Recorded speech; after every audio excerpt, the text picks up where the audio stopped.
So, hello and namaste from my side. My name is Rainer Hahnekamp. I am GD. I come from Austria and I'm part of Angular Architect, so we provide training consulting in Angular. Before I start about the SignalStore, maybe who of you is already using a state management library? So that could be Rx State, it could be NgRx, Akita, Elf, NgRx. Just raise your hand. Okay. Good, not that much. And who is already using the new SignalStore? No, okay, there's 1, 2, 3, okay. All right, good. So about the SignalStore. So the SignalStore comes from NgRx.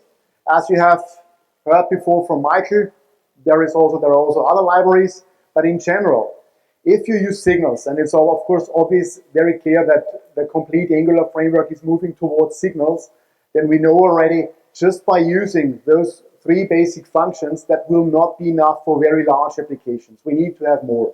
And there are now what we're seeing now is that more and more tools are coming up that try to add this more to the signals themselves. So the SignalStore is something you want to use when you have signals that contain actually large objects, for example, if you want to integrate a little bit of asynchronous stuff, or if you say there is quite a lot of logic which centers around your signal and you want to bring all of them together into a single place. The SignalStore itself contains or is a set of different functions. You see them all of here. The SignalStore is also kind of built around the Angular signal itself, which means that it inherits quite a lot of functionality, but in the end, on top of it, it adds its own functions, and yeah, we will take a look at all of them, and I would say we start right now, because from now on, the talk will only be about live coding. So I have prepared here already an application, so that's the application that I usually use. It's for a travel agency, and you see there is a possibility for India, and the new feature here is a quiz. So this is a quiz for people who want to visit India, that they get to know a little bit something about the culture and that stuff. And yeah, so what is this quiz doing? I'm presented here with some questions. Then I can say, okay, what's the national tree? Then also a little bit about the gods, creator of the universe, and so on and so forth. And if I, for example, type a wrong answer, then I'm getting here also a status message. So it's not just the normal signal, we are getting also here the status, and at the very top you also see there a countdown. We have just 1 minute left to do the complete quiz. Now it's not, as you can see already, it's not a simple to-do application. It contains already quite a lot of features, and if we take a look at the code, so that's now all based on signals, then we see that the component is quite large. So we have here around 170 lines of code, so quite a lot. And what we are going to do is that we are going to migrate or maybe extract the complete logic and extract it into the SignalStore itself. Now, if we take a look at the basic structures or the basic state of that component, we could say it all centers around the quiz signal itself. So as you see here, the quiz variable is a signal. It contains a title, it contains questions which have to be filled, and then also we have here the time in seconds. And based on that, we also have here questions, titles, time in seconds. Those are also signals, but those are computed signals based on the original one on the quiz signal itself. So the first step, when we want to now to introduce the SignalStore, is that we take that state and put it into the SignalStore itself. So it's not managed by the component anymore, but now by the SignalStore. So I have already created here a file. That's the quiz store. And I just need to take here this object property, this object literal that I have here, and move it then to the SignalStore. In order to create a new SignalStore, everything that you have to do is that you have to say SignalStore itself. That's a function. I mentioned already with the SignalStore we are only dealing with functions. There is not really a class anymore. And it has now one parameter which also comes as a function, and that's with state. And with state, I can see the GitHub Copilot is running. With state, I now add this object literal into it. And then I say, okay, this is what I want to have managed, and the result of it, I'm going to store into a variable, which I'm going to call the quiz store. Now you see that I'm writing the variable name as a capital case, and the reason for that is that the quiz store is not an instance of an object, it's not an instance of a class, this is a class. So the signal store itself is generating a class, it's a service in that sense, which means it has now full access, or I can fully use Angular's dependency injection in order to inject this signal store already. So I can now go back to my component, and I can say here, first of all, the question is now always, do I see this as a local state or as a global state? I see it as a local state, which means I need to provide it inside of my component. So I say here quiz store. If you say provide it in root in the quiz store, then it would also be a global state. So now it's a local one. The next step, I need to inject it. So I just say here quiz store, inject quiz store. And what happens now is that we can take a look at the quiz store itself. What kind of properties does it contain, or what is it all about? So the quiz store, as we see, provides so-called slices. So all the direct properties of the state that we have is now already provided as a signal itself, which means I don't need to write the code for the questions, for the title, or for the time in seconds anymore. Everything that I have to do is that I just say, so first of all, the quiz can go away. Everything that I have to do is that I say quiz store and then just say questions. And questions is now not the array, questions is now really a signal of that questions property. In our case, it says never, because I have missed, of course, the typing there. So I say here that's a question array. There we are. And now also the type here is correct for the questions. And I can now do the same for all the others. So I can say, yeah, the title is also should be a computed signal, but because I have now the possibility of those slices, I have an easy time. There's also another possibility, because I can say, well, do I really have to create own variables for that? If I just need to access it directly from the quiz store, then I can say, yeah, in that case, I don't even need these 3 lines of code anymore. I can remove them, and I just use it directly from the quiz store. So in my template, there are 2. It shows up here in the title. It also shows up here in the questions. So I just say quiz store, and then I directly access the signal from there. And I have now to do the same thing also for the TypeScript code, because in there I also have some code where I'm directly accessing, for example, here the questions. So I say here that's the quiz store, and somewhere else as well. So the time in seconds also has it, and I think here as well. Right. So that's the big win, or more or less the immediate benefit that you have when you use it, that you have these slices. In terms of updating a signal, it's a little bit different, because although those are the terms that we see with the quiz store, it is a signal, we can't run an update or a set method anymore. That's not possible. Instead of it, we have a so-called standalone function, which is called patch state.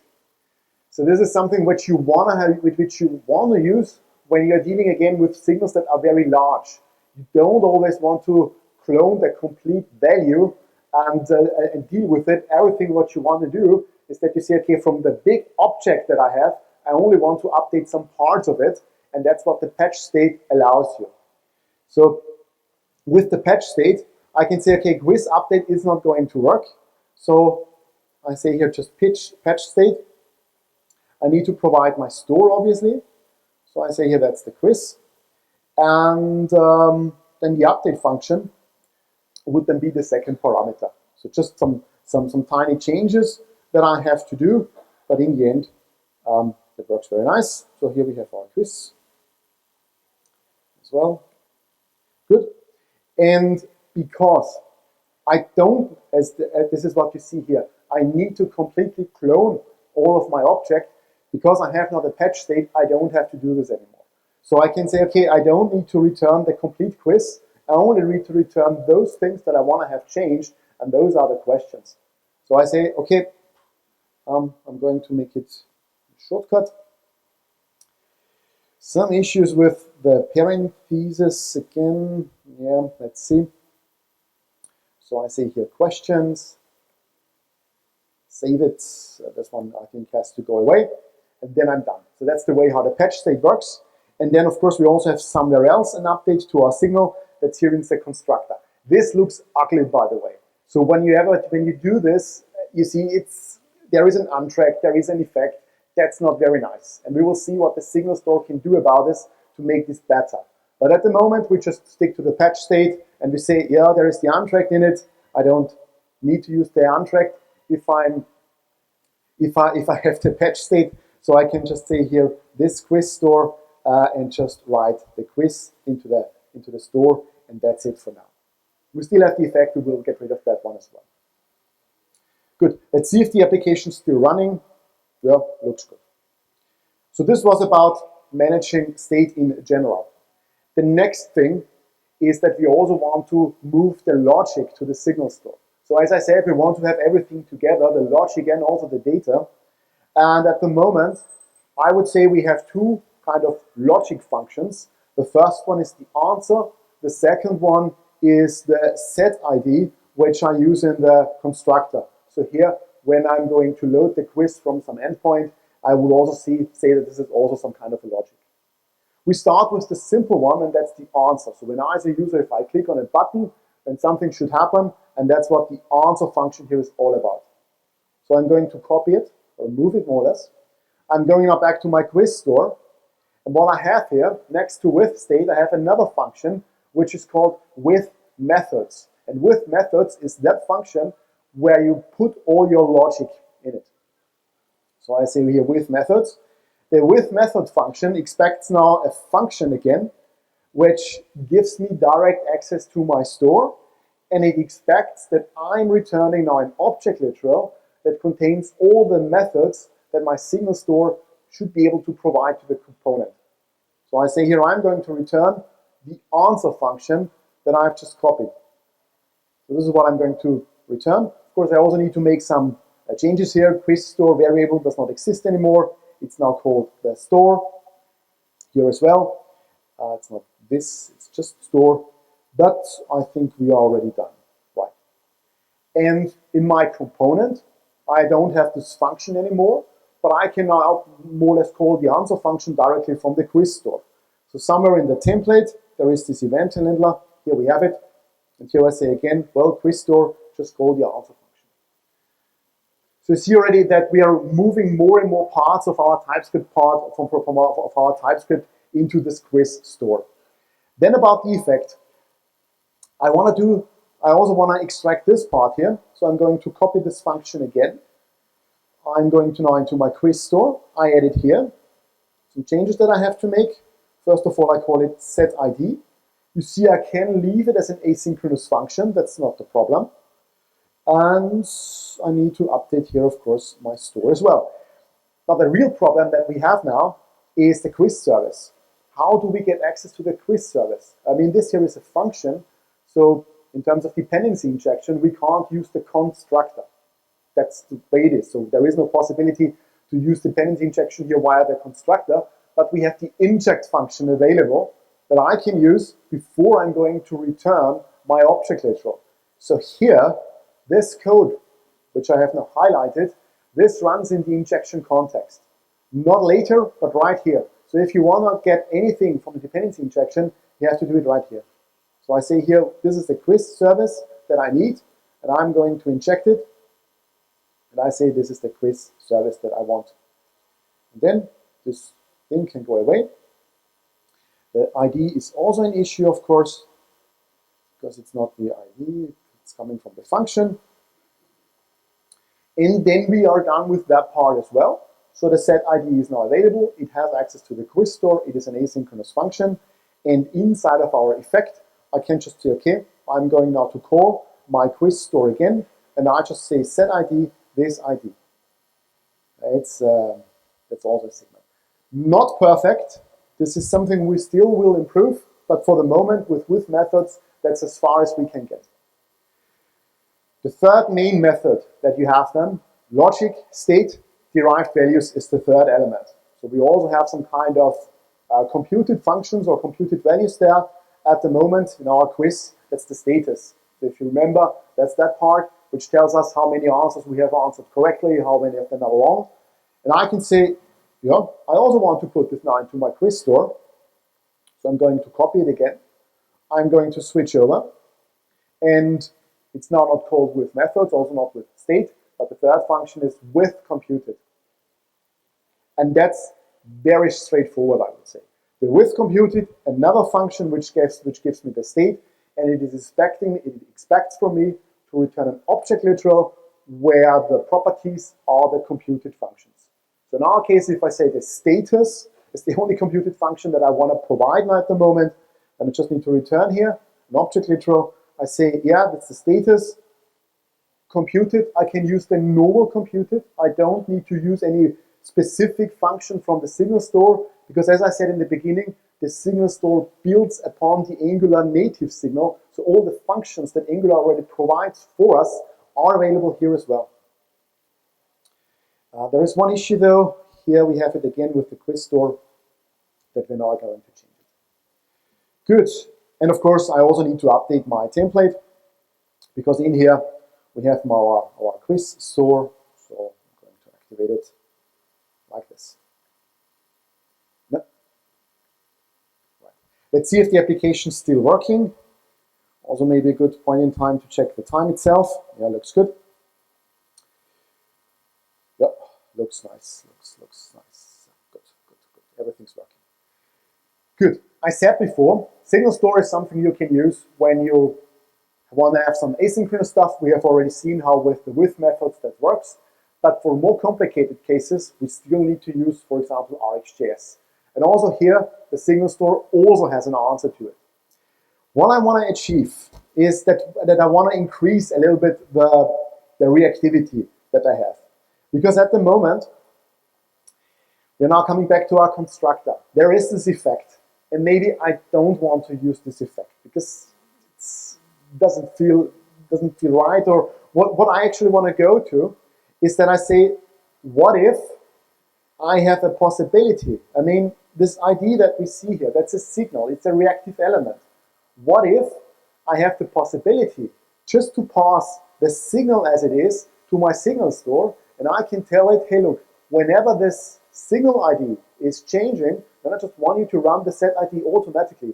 I don't want to kind of imperatively execute set ID all the time. I want you to do it for me, like an observable or something.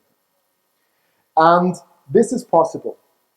The method that we need to use there, and it looks a little bit strange in the very beginning, at least it looked to me strange when I saw it, is called the Rx method. So what Rx method's doing is, import it, is generating me a method.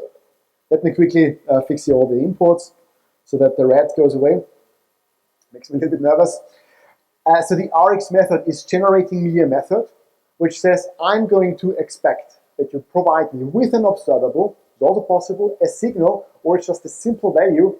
And if one of those values then trigger or emit a change, then I'm automatically going to rerun the method. And for us as developers, we can deal with the method calls as we would be able to do it with a normal observable. So what you have to think here, or the way how you have to think here about it, is that you have to say you have now an observable. In our case, it's an observable of a number, because I would expect that set ID is called with a number. And I say every time that when somebody from the outside is calling set ID, then my observable, which I'm going to use, will emit that value. So internally, for me, it's an observable, as we see here. I have now the possibility to call switch map tab. All the RxJS operators are now available. The complete portfolio from RxJS is there. And to the outside, it's just, so if I say here, that's find quiz store. I just have to say set ID, and I could now provide an observable, a normal number, or a signal. And so I say here, I'm just going to provide the signal as it is, and I don't need the effect anymore. And from now on, it will just work. So if I go back, yeah, we see application still running. Now I'm almost done. What I'm going to do now is that I'm going to switch to the solution, because there is one thing that I want to show you. There is this countdown. So if you remember, we can go here. You see here this countdown which says time left. This is something, it has been implemented in that sense that in our quiz component, we are running here an interval every second with a subscription, which doesn't look very nice. But again, with a combination of the Rx method, we can fix this in a very elegant way. And as I said, I need to revert it, because writing now everything would take too much time. So I'm going to switch over to the solution. And you see here, we have now a new method in the SignalStore, another one created with Rx method. It says, you just call me, I don't need a parameter from you. But what I'm going to do is that I'm going to update my state, and I'm updating the countdown. In that case, it's called the time left. What's missing though is who is going to trigger this function. This is missing here. And for that, we have the with hooks. That's the fourth function of the SignalStore, where I can say whenever the SignalStore is initialized, I want to run a certain code. And in our case, that's the store update time, so I'm calling it. In this time, I'm not providing a signal to it, but an observable that emits every second. And in that way, I don't need to subscribe in any way. This is done by the SignalStore automatically. And of course, also the unsubscription also happens by the SignalStore.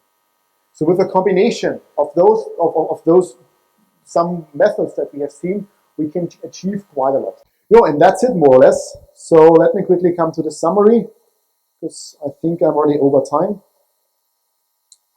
So in the slides, you see then all the code again. Let me quickly open it. But what we have seen about the SignalStore, first of all, very important, it embraces the Angular signal. It's not something next to the signal, it's really built upon the signal, which means we get all this reactivity, the computed, the liquidity, all from the signal is just inherited, it's just there. On top of it, it adds functions like the patch state, like the slices. This is an extra. And then, when it comes to the more advanced use cases, we can very easily run asynchronous code together with signals. That's always a challenge. For even more complicated stuff, we can also use RxJS. We have the structure in place, which is something that I very like from state management, where I always know where do I have to look when I want to see the logic, when I want to see the derived values. Everything has its place. And highly extensible. This is something which the time was just too short. I can't show you that. But the core feature of the SignalStore is the extensibility, but it's a difficult topic. And last but not least, local versus global state. In NgRx, until now, we had the component store, we had the global store. With the SignalStore, that's gone, because the SignalStore can be both. We can provide the SignalStore in root, then it acts as a global store, and if we don't do it, as I've shown it now, then it's a component. It's a local state. This is the QR code to the library, to the repository, so you can try it out on your own. So everything that you have seen now is something you can do on your own as well. And if you have any questions, I'm here the whole day, so you can show me the code as well. From the slides, yeah, it's just additional material if you want to dive in. And I would say that's it. Danyavat, I know the pronunciation is right. Yeah, thanks.